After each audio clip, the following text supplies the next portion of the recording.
Students, स्वागत है आप सबका फिजिक्स बार आज चैनल में। हम इस लेक्चर सीरीज में नीट 2019 की प्रॉब्लम्स को सॉल्व कर रहे हैं। उसी की हम नेक्स्ट लेक्चर स्टार्ट करते हैं उसी लेक्चर सीरीज का, जिसमें हम सॉल्व करेंगे 2019 में आए हुए मैग्नेटिज्म पार्ट के प्रॉब्लम्स को। 2019 नीट एग्जाम में मैग्नेटिज्म से 3 प्रॉब्लम्स आए थे। उन तीनों प्रॉब्लम्स को हम वन बाय वन सॉल्व करते हैं। जो फर्स्ट प्रॉब्लम थी वो थी a cylindrical conductor of radius R. हमें एक सिलेंड्रिकल कंडक्टर दिया है जैसे कि एक वायर हो, is carrying a current, constant current, एक कांस्टेंट करंट है। इस कांस्टेंट करंट को हम कुछ भी कंसिडर कर सकते हैं, जैसे कि हम कांस्टेंट करंट मान सकते हैं आई।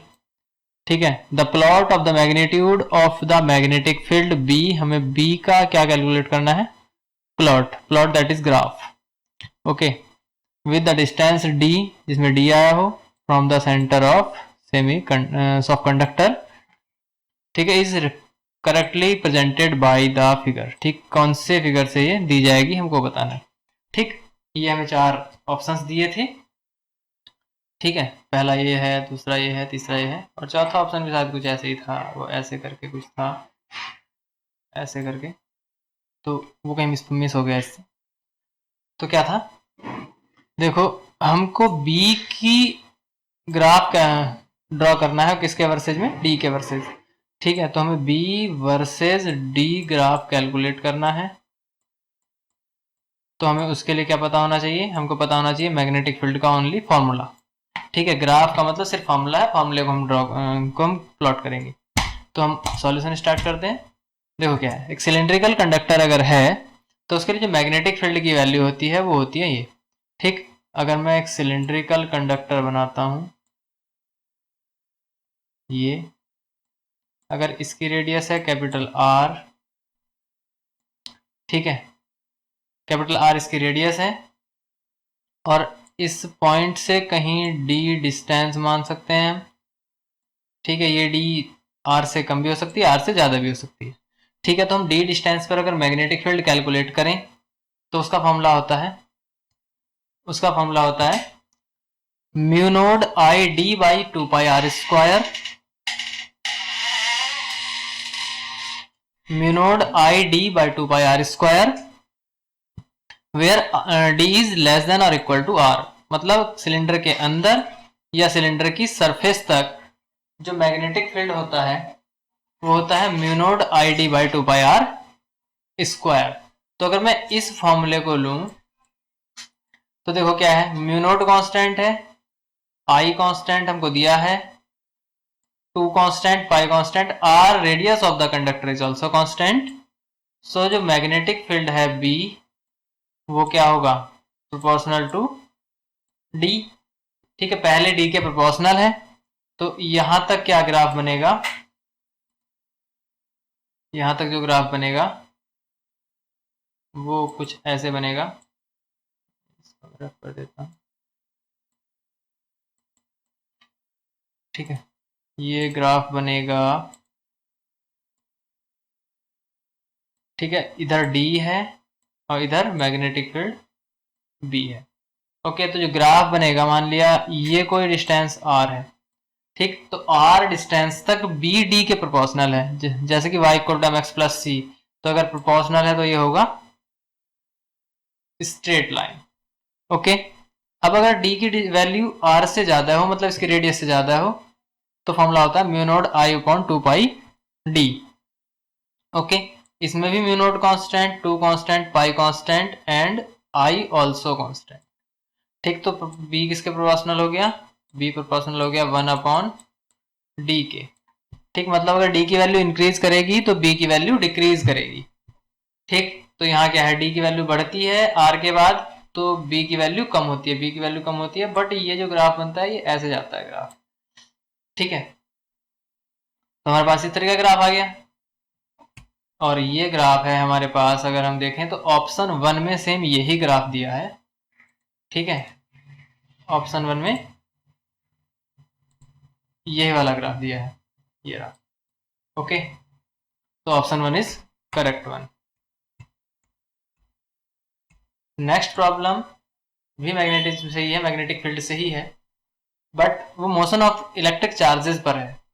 उसमें है एन आयोनाइज्ड हाइड्रोजन एटम। सबसे पहले तो मैं बता दूं आयोनाइज्ड हाइड्रोजन एटम क्या है। हाइड्रोजन एटम में क्या होता है 1H1, दैट इज एक प्रोटॉन और एक इलेक्ट्रॉन। ठीक, ये आयोनाइज्ड कब हो जाता है, इससे एक इलेक्ट्रॉन बाहर निकल जाता है। बाहर निकल जाता है मतलब, तो बाहर निकल जाता है मतलब H पॉजिटिव बन जाता है। ठीक है, तो एक इलेक्ट्रॉन नहीं होगा, तो इसके ऊपर चार्ज कितना होगा पॉजिटिव E इसका चार्ज हो गया। ठीक है, जिसको मैं QH से डिनोट कर रहा हूं, तो QH equal to positive E। And alpha particle का चार्ज कितना होता है, इसे लास्ट लेक्चर में मैंने बताया अल्फा पार्टिकल क्या होता है 2He4 का न्यूक्लियस। ठीक, और न्यूक्लियस पर उसके चार्ज होता है कितना 2 प्रोटॉन के इक्वल, 2 प्रोटॉन का चार्ज हो गया प्लस का 2E, जिसको मैं डिनोट कर रहा हूं Q अल्फा से। ठीक है, तो Q अल्फा हो गया पॉजिटिव का 2E और QH हो गया पॉजिटिव E।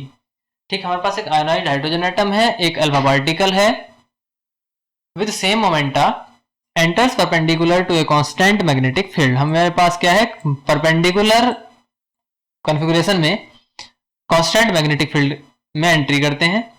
हमें निकालना है the ratio of the radii of their paths. ठीक है, हमको पता है अगर किसी मैग्नेटिक फील्ड में परपेंडिकुलर एंट्री करते हैं कोई भी चार्ज पार्टिकल, तो उसका पाथ होता है सर्कुलर। ठीक, तो सर्कुलर पाथ्स की रेडियाई निकालनी है। ठीक, 4 ऑप्शन दिए हैं, कौन सा ऑप्शन सही होगा वो हमें चेक करना है। ठीक, तो हमारे पास जो रेडियस का फॉर्मूला होता है इन मैग्नेटिक फील्ड वो होता है R equal to mv upon qb। m is the mass of charge particle, v is velocity. Velocity दोनों की सेम है, सेम स्पीड, सेम मोमेंटा है। और मोमेंटम कितना होता है, मोमेंटम होता है हमारे पास mv। ठीक है, v इंटू m। ठीक, तो हमारे पास मोमेंटम, इसका मतलब वेलोसिटी एंड मास सेम है। ठीक, mv सेम है। ओके, और ये अपॉन में Q B, Q is the charge and B is, sorry B है कैपिटल, ये मैं स्मॉल बना दिया है, मैग्नेटिक फील्ड। तो हमें इस फॉर्मूले से कैलकुलेट करना है। नेक्स्ट हम रेशियो निकालना है, तो देखो क्या करेंगे, हमारे पास रेडियाई का रेशियो कैसे, किसके प्रोपोर्शनल है, सब कुछ तो कांस्टेंट है, ये कांस्टेंट है, ये भी कांस्टेंट है, एम और वी कांस्टेंट मतलब momentum constant, B magnetic field constant दोनों के लिए, तो किसके प्रोपोर्शनल हो गया R is proportional to 1 upon Q. ठीक, तो क्या होगा जो हमारे पास R H upon R alpha है इसके इनवर्सली प्रोपोर्शनल हो जाएगा, मतलब चार्ज ऊपर आएगा अल्फा का, नीचे आएगा एच का। ठीक, तो R H by R alpha is equal to Q alpha by Q H. अब क्यू अल्फा कितना है 2e और क्यू एच कितना है 2h पॉजिटिव ई, तो 2e अपॉन पॉजिटिव ई कैंसिल आउट, तो 2/1, 2/1 का मतलब 2:1, that is option 3 is correct, third one. Okay, 2 problems. जो थर्ड प्रॉब्लम थी वो थी मैग्नेटिक फ्लक्स से related, magnetic flux and induced EMF से रिलेटेड, जिसको हम इलेक्ट्रोमैग्नेटिक इंडक्शन बोलते हैं। वो क्या है 800 टर्न कोयल, एक कोयल है जिसकी नंबर ऑफ टर्न कितने हैं 800 है। इफेक्टिव एरिया है 0.05 मीटर। इफेक्टिव एरिया मतलब उसका क्रॉस सेक्शनल एरिया।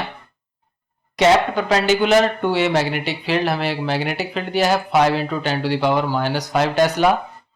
इसमें परपेंडिकुलर रखी हुई है, परपेंडिकुलर रखी हुई है इसका मतलब थीटा की वैल्यू कितनी दी है यहाँ, थीटा इक्वल टू 90 डिग्री, या π/2।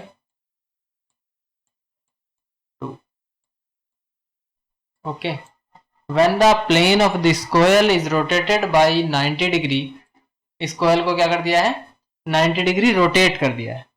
ठीक, around any of its coplanar axis, मतलब कोयल के किसी भी एक कोप्लेनर एक्सिस के अबाउट कितने टाइम में 0.1 सेकेंड में। तो हमें ईएमएफ इंड्यूस्ड निकालना है, कितना है 4 ऑप्शन।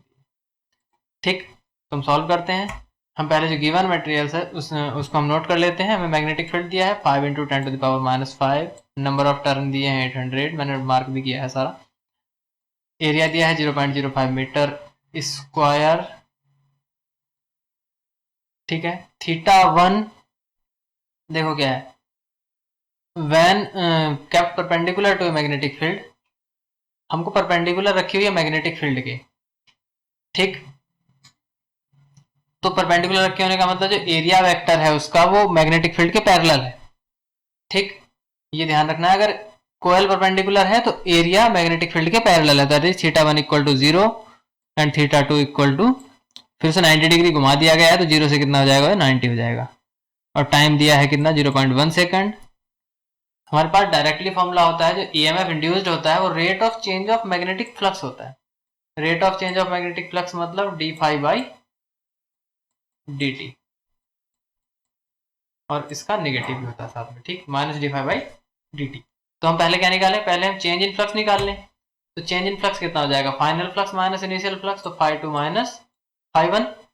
फाई टू कितना हो जाएगा, N B A cos theta two, बाकी सब कुछ तो सेम है, फ्लक्स होता है N B A cos theta, ठीक।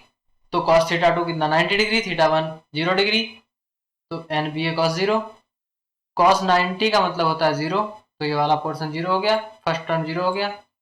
सेकेंड टर्म बचा कॉस थीटा की वैल्यू, कॉस 0 की वैल्यू 1, तो बचा सिर्फ एन बी ए और निगेटिव साइन, तो माइनस का एन बी ए, ठीक। देन एन की वैल्यू रख दी 800, बी की वैल्यू रख दी और ए की वैल्यू रख दी।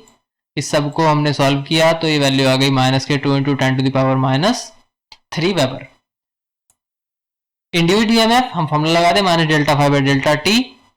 तो क्या है, फ्लक्स का फ्लक्स ये निकाला था हमने, चेंज इन फ्लक्स, टाइम रख दिया माइनस 0.1, तो ये आ गया 0.02 वोल्ट, ठीक है। एक माइनस ये दोनों कैंसिल आउट, पॉजिटिव हो गए, तो 0.02 वोल्ट आ गया इंड्यूस्ड ईएमएफ, ठीक। तो correct option is 4th one. So thank you for watching this video, मिलते हैं नेक्स्ट